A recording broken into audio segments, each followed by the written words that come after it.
আজ তোমাদের মোচা রান্না করে শেয়ার করছি। মোচা রান্নাটাকে আমি আগের দিন কেটে রেখে দিয়েছিলাম নুন হলুদ মাখিয়ে।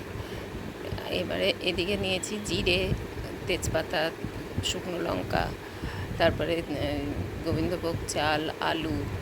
গোবিন্দভোগ চাল দিয়েই আমি করছি। দারচিনি, এলাচ সব মশলা সেগুলো তোমরা জানোই। তা যাই হোক, এদিকে আমি মোচাটাকে সেদ্ধ করে রেখেছি। মোচাটাকে সেদ্ধ করে সেই জল সমেতই রেখেছি। এদিকে আমি এই নুন হলুদ জিরের গুঁড়ো সব জল দিয়ে গুলে রেখেছি। কড়াতে এবারে তেল দিচ্ছি। তেল দিয়ে তেলটা খুব গরম হয়ে যাবে, তখন দারচিনি, এলাচ, শুকনো লঙ্কা, জিরে সব ফোড়ন দেবো একে একে। ফোড়ন দেওয়ার পরে আমি আলুটা দিয়ে দেবো। আলুটা ছেড়ে দিলাম।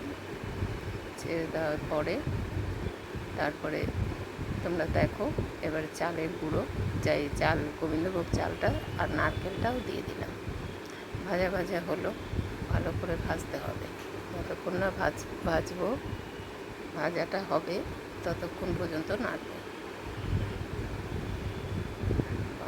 ভাজতে ভাজতে ততক্ষণে আমি মশলাটা যেগুলো রেখেছি এবার দিয়ে দেবো।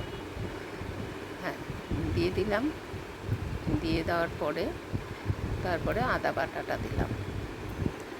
একে একে সব কিছু দিয়ে ভালো করে কষাতে হবে যতক্ষণ আলু চাল সমস্ত কিছু সেদ্ধ হচ্ছে। ঢাকা দিয়ে এবং ওই যে সেদ্ধ করা যে জলটা, মোচা সেদ্ধর জলটা, সেটা ওই স্টকটাকে ভালো করে অল্প অল্প করে দিয়ে ঢাকা দিয়ে সেদ্ধ করতে হবে। চালটাও এদিকে সেদ্ধ হবে আর আলুটাও সেদ্ধ হয়ে যাবে। এদিকে তো আমার মোচা সেদ্ধ করাই আছে, অসুবিধা নেই। তা যাই হোক, তোমরা দেখো। আবার জল দিলাম, দিয়ে আবার একটু ঢাকা দিয়ে দেব। দেওয়ার পরে এবারে নুন তো আগেই দেওয়া ছিল, চিনিটা দিলাম। চিনিটা একটু বেশি দিতে হবে, একটু মিষ্টি মিষ্টি। আবার অনেকে ঝাল ঝাল খায়, যে যেরকম স্বাদ মতো দিও। দিয়ে মোচাটা এবার দিয়ে দিলাম। ভালো করে নাড়তে হবে। নাড়িয়ে এবার জলটা যতক্ষণ না শুকাবে ততক্ষণ পর্যন্ত ভালো করে ফুটিয়ে ওটা শুকনো শুকনো হবে। মোচা যেন তো ভেজে জল জল ভালো লাগে না, যত টানাবে তত ভালো লাগবে। ফুটিয়ে এবারে আমার হয়ে গেল রেডি। এবার অল্প ঘি দিয়েছিলাম, ঘিটা তোমাদের দেখাতে পারিনি, তাই ঘি দিয়ে নামালাম। মোচার একটা পাতা নিয়ে তার মধ্যে আমি পরিবেশন করেছি।